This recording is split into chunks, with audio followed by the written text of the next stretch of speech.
Let's talk about the things that make it better or worse when we're dealing with conflict resolution.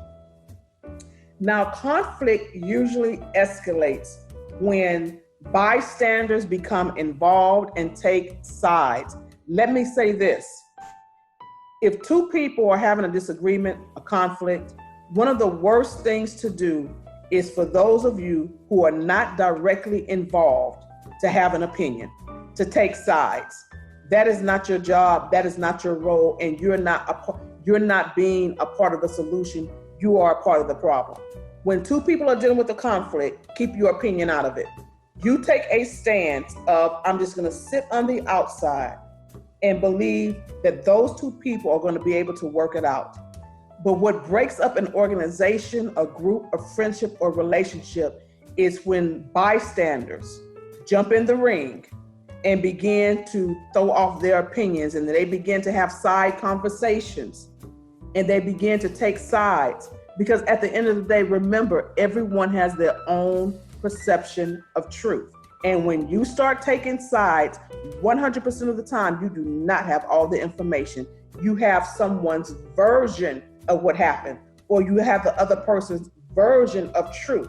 And somewhere in the middle is the actual truth and the actual facts. But if you're going to jump in and begin to take sides and begin to defend, and if it was me, this is what I would do, and I think they were saying this when they had that conversation with you, all you're doing is being a part of the problem, and you're not a part of the solution. The other thing that makes conflict escalate is when one or both of the people feels threatened, whether their self-esteem, their self-worth, their value, their position in the organization. If a person is in a conflict with another person and one or both of them feel threatened, that's going to escalate, because now we are at war. We are at verbal war, or most of us use this other tactic called silence. See, when we communicate and we are at war with one another, we can only be on one end or the other end of the perspective or the pole. Either we're talking to everybody in the organization, we're going from person to person to person to person to see really who's going to agree with me. Because we're really not looking for conflict resolution. We're not really looking for healing. When we start going from person to person to person to person, we're looking for people to agree with me and for them to get on my side. But when you're really looking for healing, and when you're really looking for understanding, you're not going to every person in the organization. You're going directly to that person that you have a conflict with. Or you, on the other end, what you would do is you'll use silence. You just won't say anything. You won't talk about it. You won't return texts. You won't address it. And that's that passive aggressive communication style that we've talked about. Making it better or worse, one of the other things that escalates conflict is when there is no real interest or investment in maintaining the relationship. And that can be very sad and disappointing when you have one person who is saying, you know what, we've built this relationship, this sisterhood for too long, we've invested time and we have history, let's work it out. And the other person is at a point where they're not willing to work it out.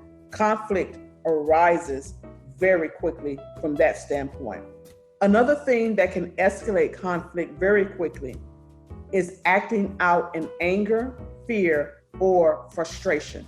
When anger, fear, and frustration increases, conflict increases. And guess what? It does not have to be direct anger, fear, or frustration. A lot of the stuff that people do is indirect. Silence, passive aggressive, missing meetings, being late to meetings, not paying membership dues, not participating in the activities.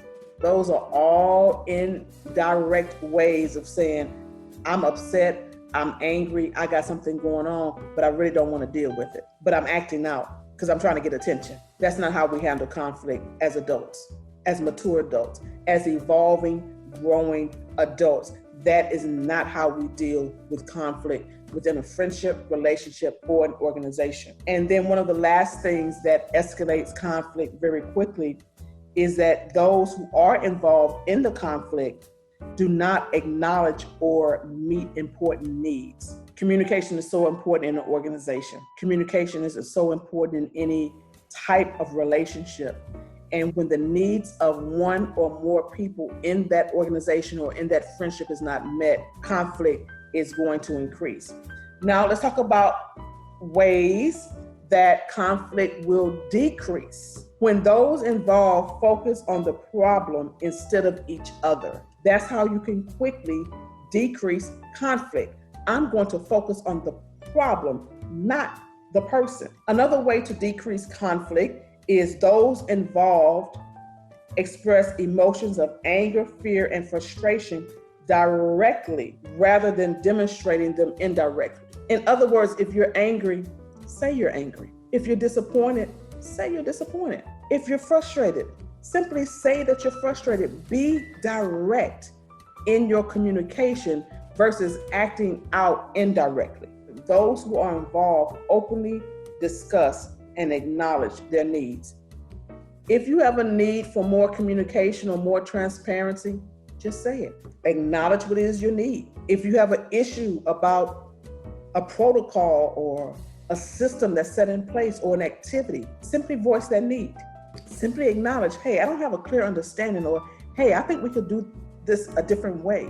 But when you don't acknowledge it, you act out indirectly. And if you think people are not aware of your behavior, whether they address it or not, people are very aware when someone is using passive-aggressive behavior. When someone says, I don't have an issue, but your behavior, whether directly or indirectly, betrays what you just said. Don't allow what comes out your mouth and your behavior to be in conflict. What comes out of your mouth and your behavior should be in congruence. Here are some pitfalls to avoid in dealing with conflict. Public forums, Facebook, Snapchat, Twitter, Instagram. The best way to intelligently and maturely deal with any conflict is to remain off social media and handling the conflict and speak face to face. Do not be a keyboard thug. People get real bold on Facebook sending subliminal messages and thinking everybody in the organization don't know what you're talking about and who you're talking about. We get real bold on social media and Snapchats and Instagram posts as if no one knows that there's a conflict in the friendship or the relationship or in the organization. And that is a lack of respect to the goals, the mission, and the vision of your organization. It's a lack of respect to your friendship or your relationship. And it shows, unfortunately, just how immature you are. Keep that conflict off of social media and deal with that conflict face to face. Dealing with conflict in public forums, especially when you are an organization and that public forum can be seen by your organization, but it can be seen by everyone. People are watching, people are sitting back judging and laughing. So that's why it's important to deal with all conflict face to face off of social media. That's the healthy way, and that is the mature way. Another pitfall, we have this new social media app, GroupMe and GroupChat. They are useful when there is information that needs to be put out to the entire organization. But GroupMe and GroupChat is not healthy or useful when it comes to conflict. One, because it's so impersonal. And then two, so many things can be lost in the conversation. That's why text messaging is not always good as well. When there is a major conflict or something that you're passionate about, do away with the text messaging, even though it's quick and easy. So many things can be lost in a text message conversation. Same thing with GroupMe. Your tone, your word choice, how the person perceives it, their understanding of jargon and terminology can be different. So when it comes to dealing with major issues that may be emotionally charged, don't send a text message. Don't get into social media wars and beefs and act like you are not targeting that at a particular person. Be mature enough, be respectful enough to deal with that one-on-one, minus the third parties, Mine is trying to get everybody on your bandwagon and your side, because that's not healthy for any organization.